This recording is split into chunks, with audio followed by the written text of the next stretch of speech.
5. Mr. David Bowie, how are you? It's not bad. I got a touch of the LA blues at the moment. Oh, no. A little bit of flu, but not too bad.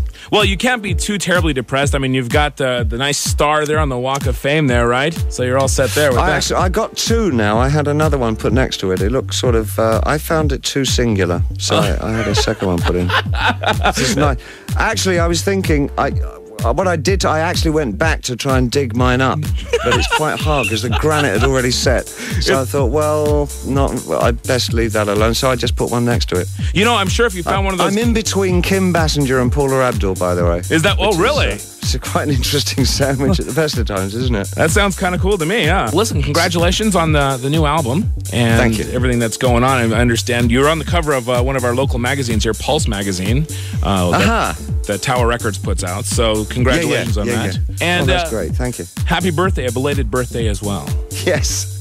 Thank you very much. Quite a party you had, huh? It was something else. It really was. You know, that it was after the concert, so I wasn't really tired. I was very exhilarated by the concert. It was a fabulous concert, and I enjoyed the hell out of it.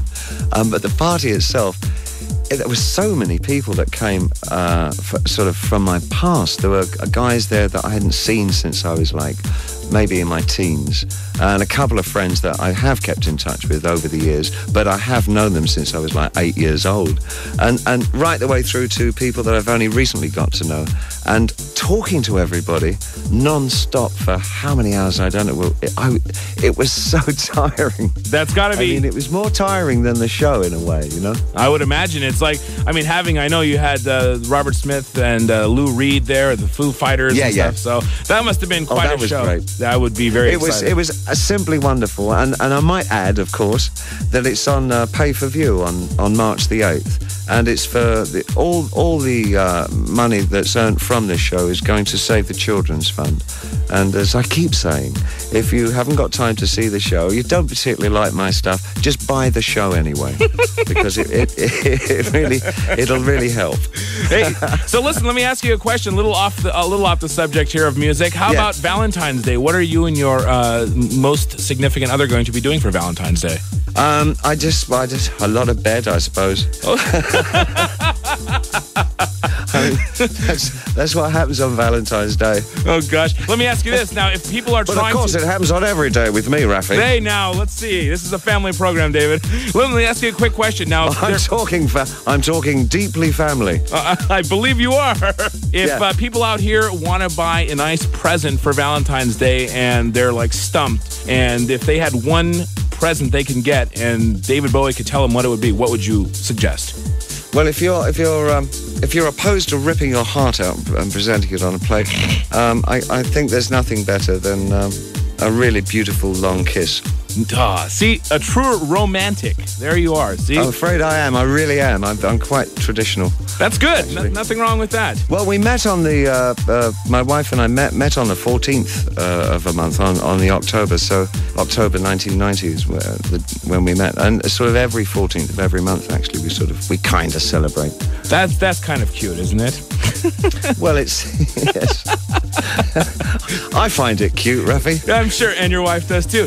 Hey, listen. So some people find it cloggingly melodramatic. Oh no, go ahead. I find it cute. Cloggingly. That's a nice one. I like that adjective. Clogging. It's a nice word, isn't it? Clogging. That's very good. Let me ask you something. You were here recently for the Bridge concert here in the Bay Area, and I know it was a great show and everything. Now, do you plan on coming back this way anytime soon?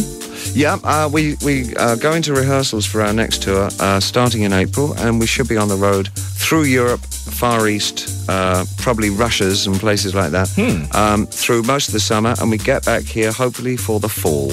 Oh, good. So we'll be in your neck of the woods around the fall. That's beautiful. Now, some of the musicians, anyone from the past, like an Adrian Belew on guitar or anything, or no? You know something? I'm so incredibly high on the band that I've been working with now for 18 months that we're pretty much staying together. It'll be Gail Dorsey on bass, Reeves Gabrels on guitar, and Mike Garson on keyboards, and Zachary Orford on drums. And those guys, really, that we feel like such a a unit now, such a kind of a module.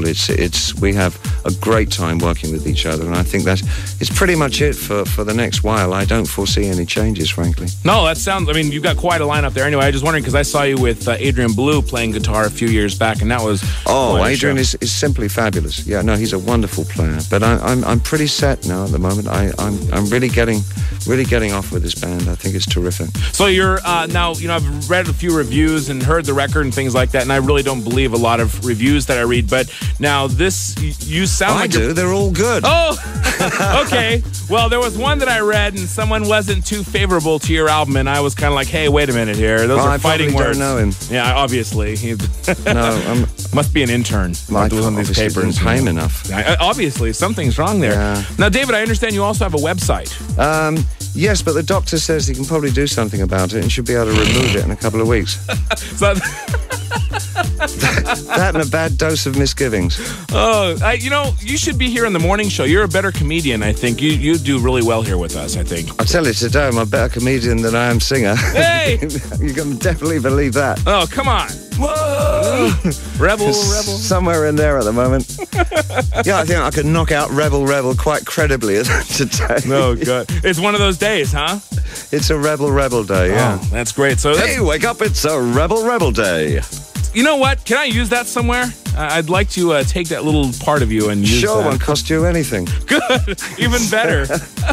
Well, listen, thank you so much for your time. I really appreciate it. My pleasure, Raffi. And I can't wait to see you when you come back out here. And I must say, I'm going to play this next song as we lead into our flashback part of the program. We look back at all the great music that came out from the past. And this next song was the first song I ever heard from you as a youth. And I figured this would be a great way to do it. These boots were made for walking. That's right. With you and wasn't it you the duet with Nancy Sinatra? Linda Ronstadt, I think. Oh, all right. Okay. I like the Nancy Sinatra version. Thanks, Raffi. Okay, we'll talk to you later, okay? Bye now. Thanks a lot. And that's David Bowie here, Live 105. Very good.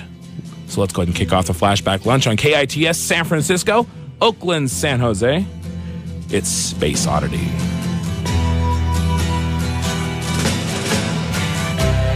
Ground control to Major Tom.